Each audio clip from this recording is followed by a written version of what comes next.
100 years ago when all this started in just one little small building, nobody could have imagined what it would be 100 years from now.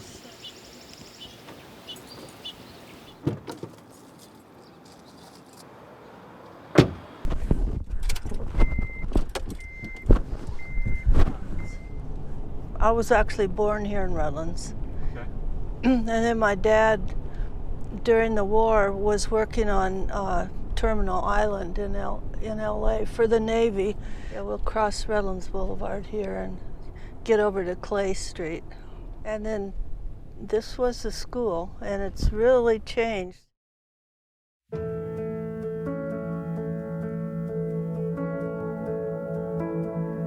was a big porch here in the front. And the upper grades, 7th, 8th, and 9th were here on the right. Middle school, 4, 5, and 6 was in the middle. And 1st, 2nd, and 3rd was over on that side. We'd play dodgeball, Red Rover in the back. But the boys would never let us girls up to bat when I was in school, because we always had to be the fielders and chase the balls. I went when I was 5, I believe, 5. But I remember, I think I was afraid the first couple of days because I had no idea what it was going to be like. We lived down on Lagonia Avenue, and we only had one car. And my dad took that to work, and Mrs. Nymeyer, they lived on Tippecanoe in San Bernardino. They had a great big Packard car. My folks had an old 29 Packard that we had all the kids lined up in there. Then we would stop about halfway and pick up another family of 4 girls, and we would pack them all in that Packard. It had a lot of room in between the seats. I can remember that. And they had little kid chairs. I don't know how we all fit in that car because they had the same amount of kids as we did. One noon hour, the boys put a boy named Roger up on the shed, up on the roof, and the rest of us went back into class. And he was hollering and yelling up on the roof there. And finally, Mr. Shantz was our principal at the time, so he came out to investigate, and they finally got him down, but some of the boys got in trouble for doing that. But that same boy was one that used to bug us girls when we were playing jacks. He'd try and grab the ball, and he was kind of a pest. So I took him down one recess and sat on him so that we could play jacks. Those were hard times during the Depression. And our folks worked hard, and it was a sacrifice for them to send to us. My father and mother were both immigrants, from my mother from Germany and my dad from Holland. We didn't have things that a lot of the other kids had. We didn't have enough gas to bring to go to church and Christian school. Because I know my mom made nightgowns for us out of feed sacks. Yeah, it was during the Depression. I was born during the Depression, and we were poor.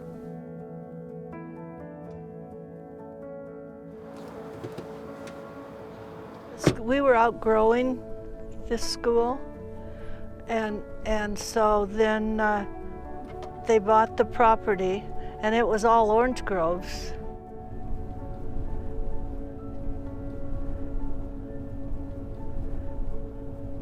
Even across the street and all around us was all orange grove.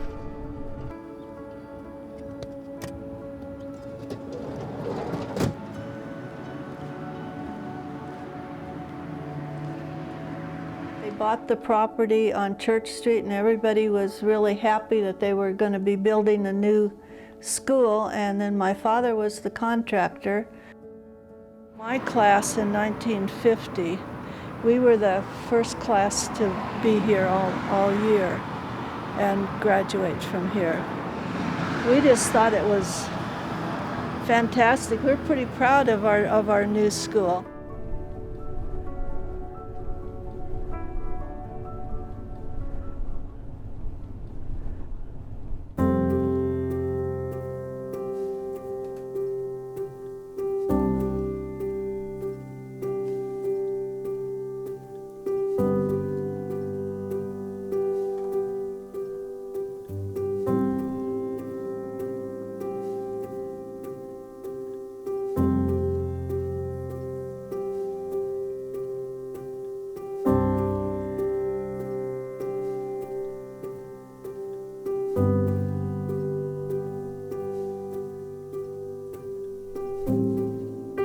Arrowhead had just started and they were really struggling.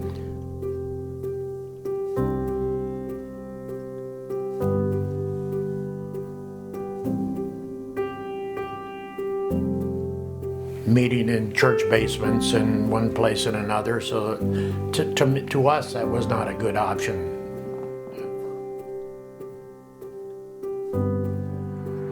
I have a lot of blood, sweat, and tears in Arrowhead Christian Academy. Went through the whole building process of taking the old warehouse and making it into classrooms and etc. And added on the science classrooms on the end, and the labs on the end, the new gymnasium. Personally planted up football fields, softball fields, baseball fields, soccer fields. You know, the longer I stayed, the more I had the greater desire to see this whole thing happen as far as K through 12. Between ACA and RCS, as we both have the same goals in mind, is to give kids a good, rounded Christian education.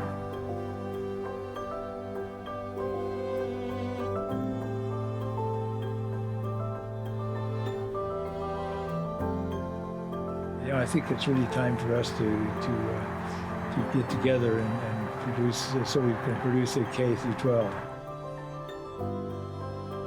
No, I think the question was, is it really going to take off at first? And, you know, there you see God's faithfulness again, too. How, you know, we have our doubts, and yet, you know, look what God has done. I mean, this is just amazing to me when you look at the campuses now.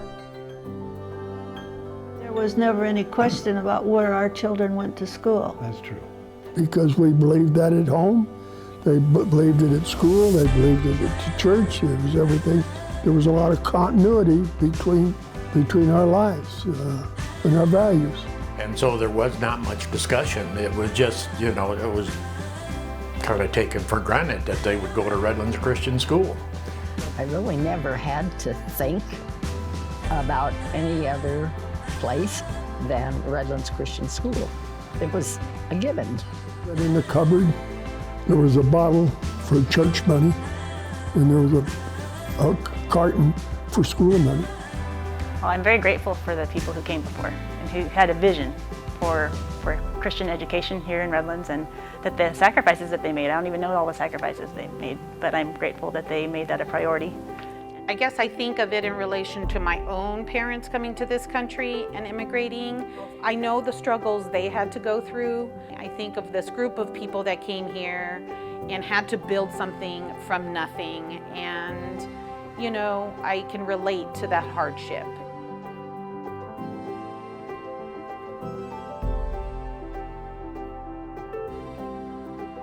And I think of Redlands Christian that way, and I think how many people must have taken to build this to what it is today, and that, you know, we continue to build it hopefully on their hard work and their, you know.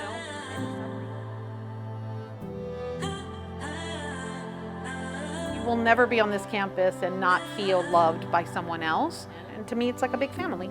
God is faithful, and He promises to be a God from one generation to the other, and that promise is very true. God's faithfulness continues, and who knows what it'll be 100 years from now.